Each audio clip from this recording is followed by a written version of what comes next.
Драги скопјани, Советничката група на ВМРО-ДПМН во град Скопје бара повлекување на точката за преименување на улиците во град Скопје од дневниот ред.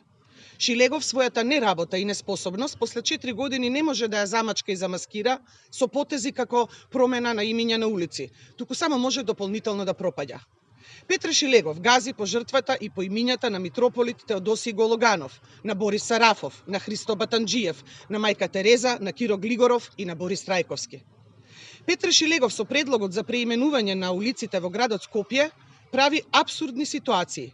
Предлага за имиња на улици странски председатели, а го трга името на покојниот председател Борис Трајковски. Денеска, Градскиот комитет на ВМРО-ДПМН токму овде од булеварот кој го носи името на председателот Борис Трајковски организира протест против преименувањето на улиците и газењето врз целокупното македонско достоинство. Борис Трајковски е втор председател на Независна Република Македонија. Тој на функцијата е избран на председателските избори во 1999 година.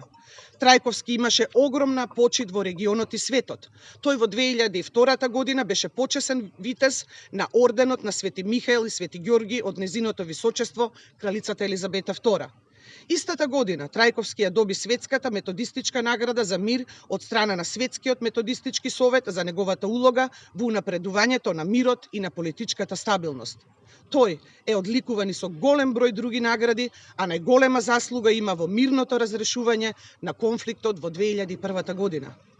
Трајковски, почитувани скопјани, е еден од темелите врз кои ја градиме нашата модерна државност, а Шилегов не смее да ја гази неговата посветеност, работа и жртва за Македонија. Од тука уште еднашка го повикуваме Шилегов. Повлечете ја точката за преименување на улиците од дневниот ред на утрешната седница на Советот на град Скопје и немојте да газите врз луѓето кои животот го посветиле на Македонија. Воедно бараме да се спроведе и широка јавна расправа во која ќе биде вклучен и Институтот за историја и други релевантни чинители, како и општините во градот Скопје, кои не се воопшто прашани за предлогот на градоначалникот Шилегов. Ви благодарам.